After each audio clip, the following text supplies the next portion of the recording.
Hello बच्चों, मैं अस्तित्व राठौर अपने YouTube चैनल मैथ्स बाय अस्तित्व सर पर आप सभी बच्चों का स्वागत करता हूं। बच्चों, जैसा कि आपको पता है कि हम लोग इसमें आर.एस. अग्रवाल की किताब पढ़ रहे हैं और आज हम आर.एस. अग्रवाल की 13वीं क्लास लेने वाले हैं और इस 13वीं क्लास में रेशियो की एक्सरसाइज बी शुरू होगी। आप सभी लोगों को पता है कि मैंने 12 क्लासों में एक्सरसाइज ए को कंप्लीट किया है। इसमें क्वेश्चनों की संख्या लगभग 150 थी, इसलिए इस एक्सरसाइज में हमको बहुत ज्यादा पार्ट बनाने पड़े। अब देखिएगा, एक्सरसाइज बी को बहुत ध्यान से पढ़ना है क्योंकि ये बच्चों जो एक्सरसाइज होती है वो अपने आप में मेंस लेवल की एक्सरसाइज होती है। कहने का मतलब मेंस लेवल की एक्सरसाइज का मतलब आप जैसे देखते हैं CHSL के मेंस का पेपर देते हैं जाकर जो दूसरा पेपर देते हैं, ऐसे ही CGL का पेपर देते हैं। इसके अलावा बेटा ये एक्सरसाइज आपको UPSI के एग्जाम में बहुत काम करेगी। जब आप UPSI का एग्जाम देंगे तो ये एक्सरसाइज बी आपके लिए बहुत यूजफुल हो जाएगी, इसलिए बहुत ध्यान से एक एक सवाल को आपको समझना है। चलो शुरू करते हैं। हाँ तो बच्चों, चलो अब हम अपनी एक्सरसाइज बी का सबसे पहला प्रश्न शुरू करते हैं। प्रश्न दिया गया है, एक थैली में 1 रुपए 50 पैसे 25 पैसे के सिक्के 5, 6, 8 के अनुपात में है। यदि इस थैली में कुल 210 रुपए है तो प्रत्येक प्रकार के सिक्कों की संख्या ज्ञात करो। एक बात बताओ बच्चों, यहाँ पर सबसे पहले तो मुझे एक बात बताओ, सिक्के 3 कैटेगरी में है ना। एक तो 1 रुपए के सिक्के, दूसरे 50 पैसे के सिक्के और तीसरे 25 पैसे के सिक्के। ठीक है बच्चों, इसके बाद इन्होंने बच्चों बोला है कि इन सिक्कों की संख्या का अनुपात है, जो नंबर ऑफ कॉइन्स दिए गए उनका अनुपात दिया गया है। क्या अनुपात है? 5:6:8 ये सिक्के दिए गए और कह रखा है कि इनका कुल मूल्य जो है वो 210 रुपए दिया गया है। मतलब हमें जो दिया गया है वो 210 रुपए इनका सिक्कों का मूल्य दिया गया है। अब हमें पहले तो क्या करना चाहिए कि इन सिक्कों को मूल्य में बदलना चाहिए। तो जब आप सिक्कों को मूल्य में बदलोगे तो कैसे चेंज करोगे, जरा समझो, बड़े आराम से समझो, बिल्कुल आराम से रिलैक्स होकर जवाब देना आप लोग। एक बात बताओ बच्चों, जैसे हम आपको 5 सिक्के दें, सोचो अगर हम आपको 5 सिक्के दें और अगर 1-1 रुपए का सिक्का दे रहे हैं तो टोटल हमने आपको कितने रुपए दिए? 5 रुपए दिए। ठीक है बच्चों, इसके बाद अगर हम आपको 50-50 पैसे के, मतलब अगर अठन्नियां दे रहे हैं और 6 अठन्नी दें तो हम जानते हैं 2 अठन्नी मिलके 1 रुपया बनता है। तो जब 6 अठन्नी देंगे तो टोटल क्या रुपया बने? 3 रुपए बन गए। इसी प्रकार से यहाँ पे देखो, आप जानते हो कि 4 चवन्नियों से मतलब 25 पैसे के जब 4 सिक्के होते हैं तो 1 रुपया बनता है। तो 8 सिक्कों से क्या रुपए बने? 2 रुपए बने। एक बात बताओ बच्चों, यहाँ पे गौर करने वाली बात यह है कि यहाँ पर इनके मूल्य का अनुपात जो दिया गया है वो 5:3:2 दे रखा है। अब सबको उठा के जोड़ो, 5, 3, 8 और 2, 10।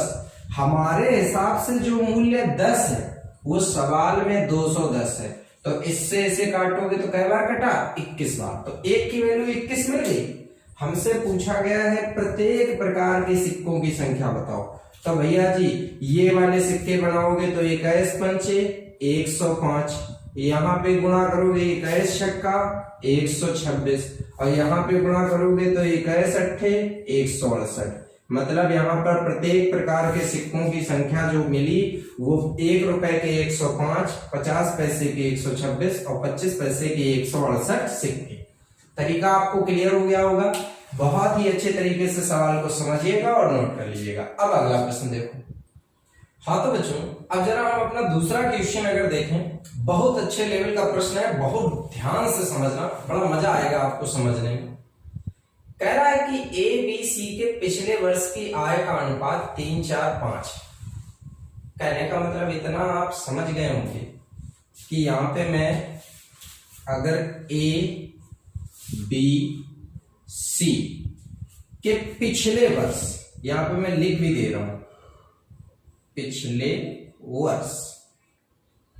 पिछले वर्ष की अगर मैं इनकी आय का अनुपात लिखूं बच्चों, तो आय का अनुपात यहां पर दिया गया है 3:4:5। ठीक, इसके बाद कह रहा है कि इनके व्यक्तिगत। अब बहुत से बच्चे इस व्यक्तिगत में कंफ्यूज हो जाते हैं। अब व्यक्तिगत का मतलब क्या होता है कि इंडिविजुअल पर कैंडिडेट चर्चा होगी, मतलब ए की अब चर्चा अलग करो, बी की अलग करो, सी की अलग करो। अब कैसे समझना, पिछले वर्ष तथा इस वर्ष की आय का अनुपात 4:5 है। मतलब समझो बड़े आराम से, इसका कहने का मतलब सिर्फ इतना है कि ए पिछले साल 4 कमाता था, इस साल ए 5 कमाता। आराम से समझिए, इसका समझिए। बी पिछले वर्ष 2 कमाता था, बी इस वर्ष 3 कमाता है। सी पिछले वर्ष 3 कमाता था, इस वर्ष 5 कमाता है। ये इनकी व्यक्तिगत घटना है, ठीक। अब इस व्यक्तिगत घटना का आप इस वाले रिलेशन से अनुपात सेट करिए। अनुपात सेट करने का मतलब समझ लीजिएगा कि अनुपात सेट करने का मतलब क्या है, कि अनुपात किस तरीके से सेट करोगे, जरा ये समझ लो कि अनुपात आप कैसे सेट करोगे, जरा समझो। अनुपात सेट करने का सिर्फ इतना मतलब है कि यहां पे देखो, ये पिछला वर्ष बच्चों कितना दिख रहा है, 4, और ये ए का पिछला वर्ष है, और जबकि वास्तविकता में यहां पे पिछला वर्ष कितना है, 3। तो इसका मतलब ये 4 की वैल्यू क्या हो गई, 3। गौर से सुनना, 4 की वैल्यू 3, तो 1 की वैल्यू आपकी बनेगी 3/4। 1 की वैल्यू 3/4, तो 5 की वैल्यू बन गई 15/4। ये ए की इस वर्ष की आय, कुछ समझ आया, ये ए की इस वर्ष की आय। अब जरा बी के बारे में देखो, बी का अगर हम पिछला वर्ष देखते हैं तो बी का पिछला वर्ष यहां पे 4 है, लेकिन यहां पे पिछला वर्ष क्या है, 2। तो इस 2 की वैल्यू बच्चों क्या हो गई, 4। जब 2 की वैल्यू 4 होगी तो बेटा 1 की वैल्यू आपको मिलेगी कितनी, 2, और जब 1 की वैल्यू 2 मिली तो यहाँ पे 2 तिया 6। मतलब बी इस वर्ष कितना कमाता है, 6। अब इधर देख लो इसका, सी का पिछला वर्ष यहाँ पे 5 है और यहाँ पे कितना है, 3। तो इस 3 की वैल्यू क्या हो गई, 5। तो 1 की वैल्यू बेटा क्या बनेगी, 5/3। तो 4 की वैल्यू बन गई 20/3। ये सी की इस वर्ष की आय होगी। चलो, अब ये आय आपको मिली, अब इनका अनुपात जरा सही से सेट कर लो। यहां पे बन रहा है बेटा कितना, 15/4 अनुपात, ये बन रहा है आपका 6 अनुपात, ये बन रहा है 20/3, ठीक। अब एक काम करो, यहां पर आप लासा लेंगे तो लासा आएगा 12। जब लासा 12 आएगा तो देखो बच्चों, आप 4 तिया 12, 15 तिया 45, ठीक। अनुपात यहाँ पे 12 × 72 अनुपात, 3 का भाग जब 12 में देंगे तो 4 बार 20 चौको 80।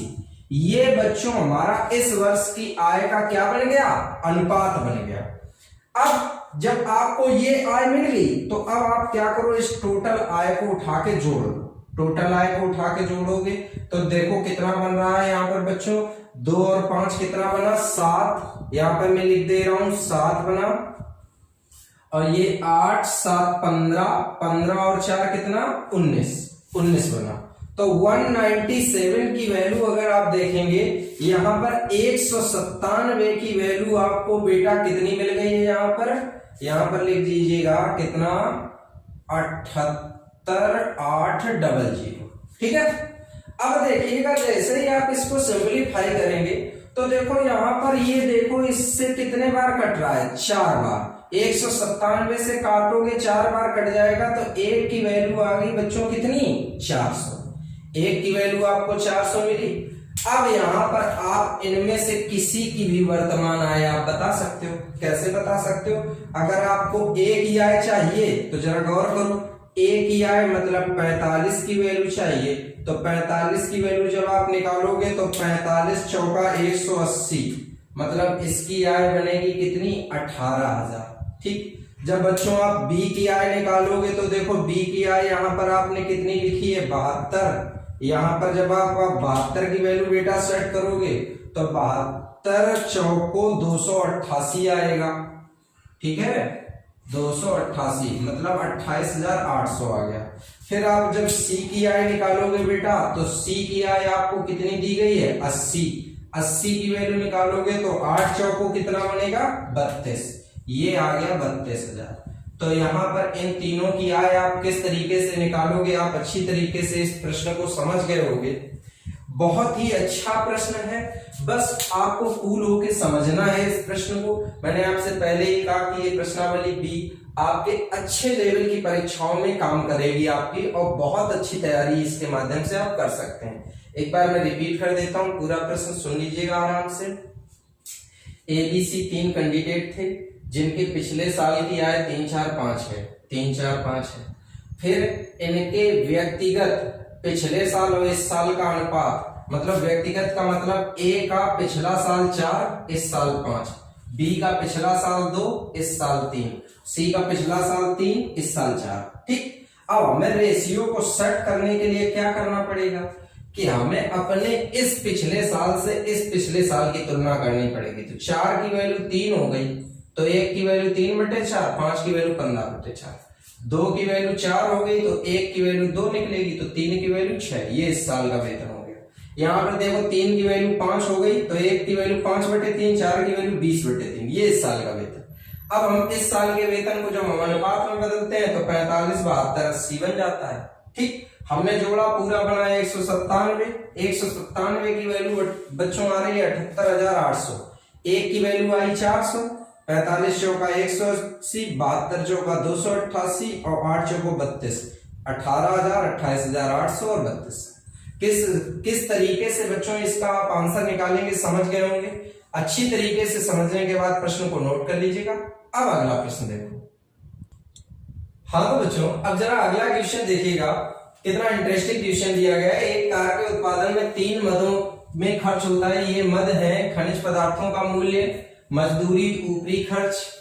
एक वर्ष में इन मदों में होने वाले खर्च का अनुपात 4:3:2 है, परंतु पदार्थों के मूल्य में 10% वृद्धि होने से, मजदूरी में 8% वृद्धि होने से, ऊपरी खर्च में 5% घटने से कार्य के मूल्य में कितने प्रतिशत की वृद्धि होगी। ऐसा लग रहा होगा कि जैसे ये पूरा का पूरा सवाल प्रतिशत से बना हुआ है, और जाहिर सी बात है कि प्रतिशत से बना हुआ है सवाल। लेकिन अगर आपने बच्चों इसको गलत तरीके से सवाल लगाया तो आपका बहुत ज्यादा समय बर्बाद हो सकता है, बहुत ज्यादा समय बर्बाद हो सकता है। कई बार कई अध्यापक इसका इतना लंबा तरीका बता देते हैं कि वो बच्चों को प्रतिशत ही निकालने में उलझा देते हैं। तो वो सवाल लगाने में, सवाल समझना तो दूर, वो बिल्कुल ये समझ लीजिएगा उसका दिमाग तो प्रतिशत ही निकालने में खराब हो जाता है। तो आपको एक मैं बहुत ही बेस्ट सॉल्यूशन देने वाला हूं, आप ध्यान से देखिएगा। यहां पर इन्होंने बोला है, जैसा कि बोला है कि खनिज पदार्थों के मूल्यों में, सबसे पहले तो यहां पर तीनों मद मैं आपके सामने लिख दे रहा हूं। यहां पर देखिएगा, सबसे पहले यहां पर मैं लिख दे रहा हूं खनिज,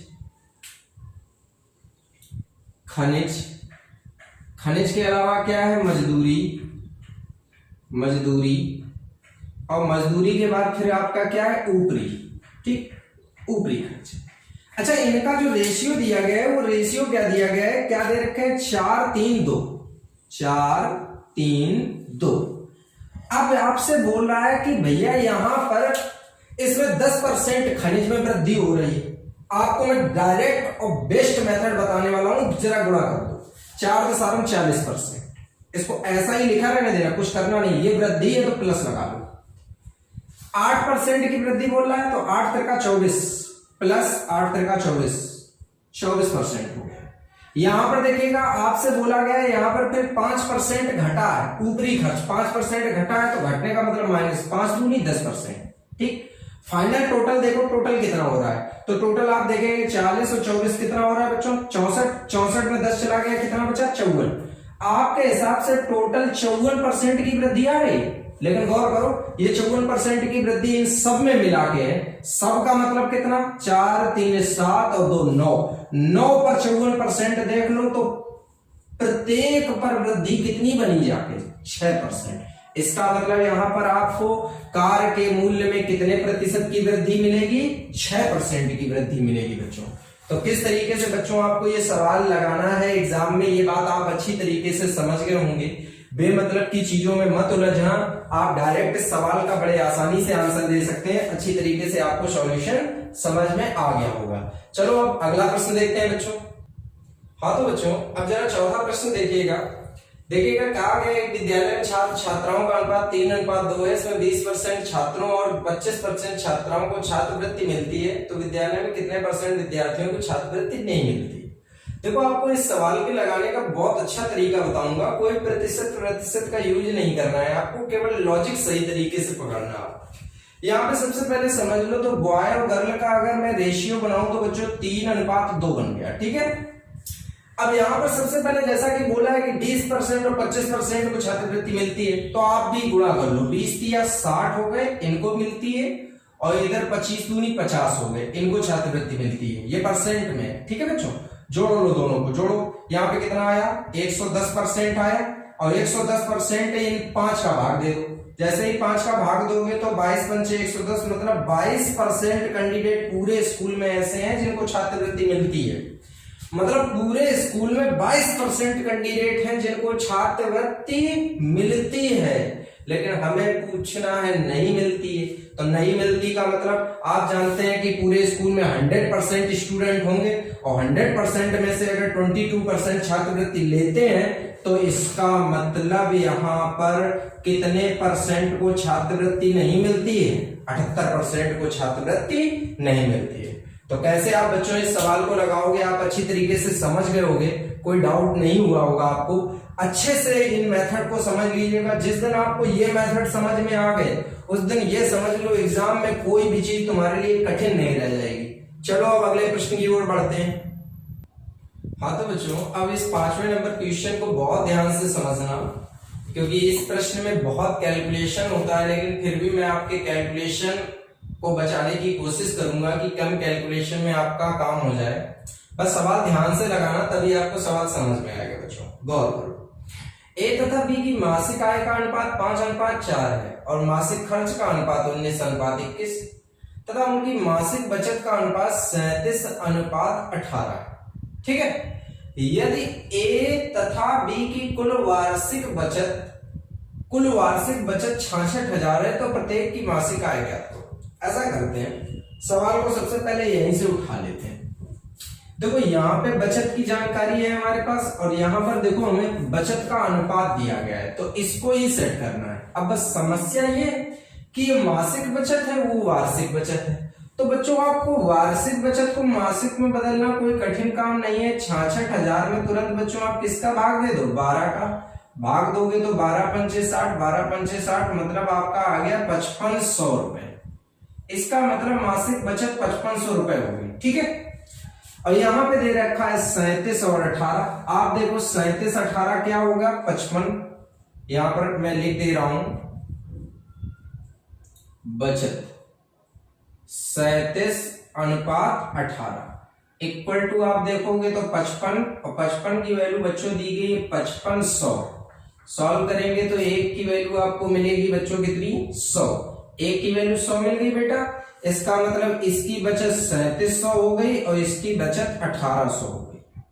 ये सवाल अभी हल नहीं हुआ, ये तो सवाल की पृष्ठभूमि हम लोगों ने तैयार करी है। ठीक, अब सवाल कैसे लगाएंगे ये समझिएगा, गौर करना भैया।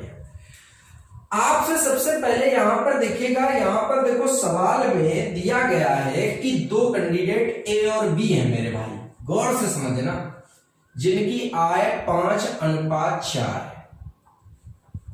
और ये तो इनकी आय हो गई भैया। अब इसके बाद इनका खर्च भी देखो, खर्च जो दिए हैं, खर्च का अनुपात दिए हैं 19:21।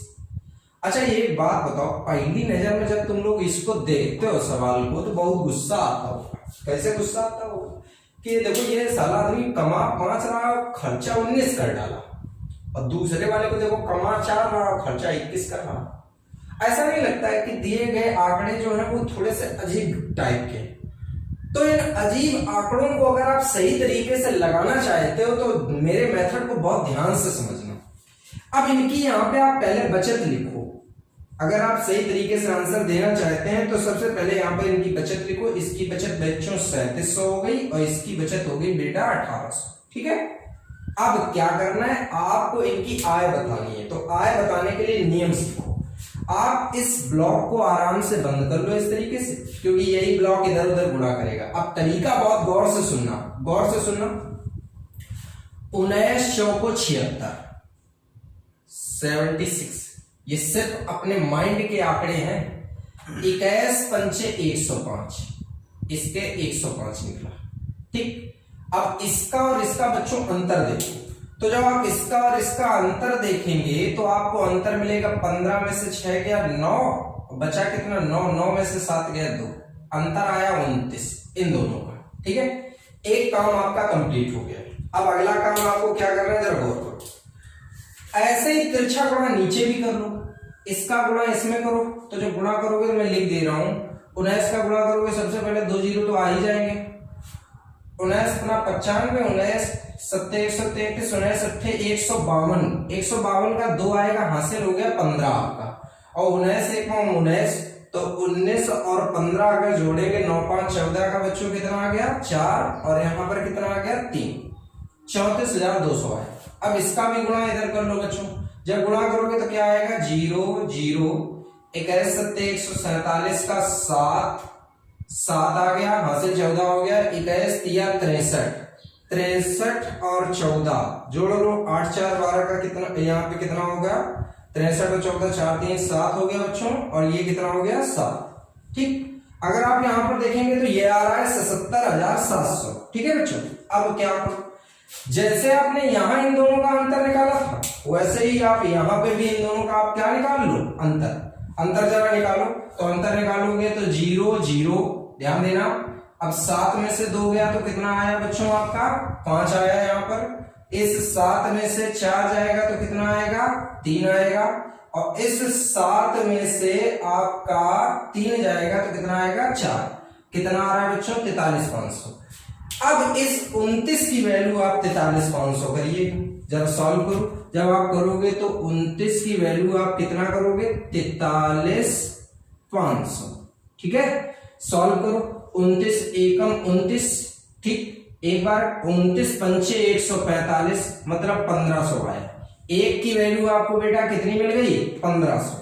अब आप यहाँ पे किसी की भी आय बता सकते हो, हमें भैया यहाँ पर किसकी आय चाहिए, ए की, तो ए की आय निकालेंगे तो 15 बना 7500, और यहाँ पर बी की आय निकालेंगे तो 15 चौको 60 मतलब 6000। तो किस तरीके से आप इनकी आय निकालोगे, आपको तरीका अच्छी तरीके से क्लियर हो गया होगा।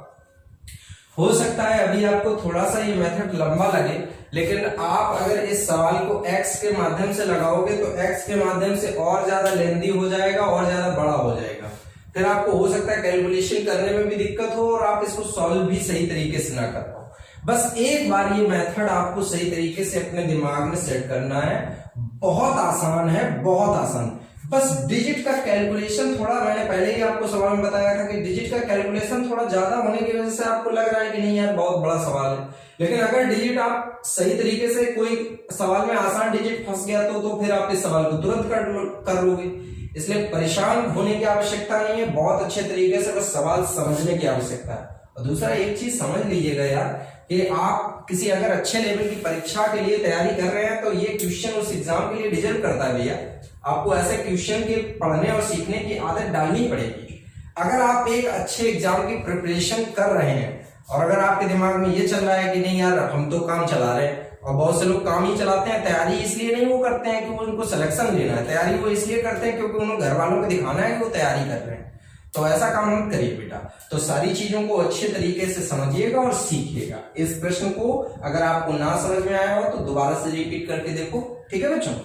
इसके अलावा मैं एक बात और आपको बोलूंगा कि ये एक्सरसाइज आप बहुत अच्छी तरीके से पढ़े हैं, इसी तरीके से पूरी बी एक्सरसाइज के सारे पार्ट आप बहुत अच्छी तरीके से पढ़िएगा, ठीक है बच्चों। इसके अलावा अंतिम बात इतना जरूर मैं आप लोगों से बोलना चाहूंगा कि इस चैनल को ज्यादा से ज्यादा लोगों तक पहुंचाना है, ज्यादा से ज्यादा लोगों तक इस चैनल को जोड़ना है, ताकि मेरी जो पढ़ाई है, जो मैं बच्चों को सिखाना चाहता हूं, वो ज्यादा से ज्यादा बच्चे सीख सकें और अच्छी तरीके से अपने आप को तैयार कर सकें, ठीक है बच्चों।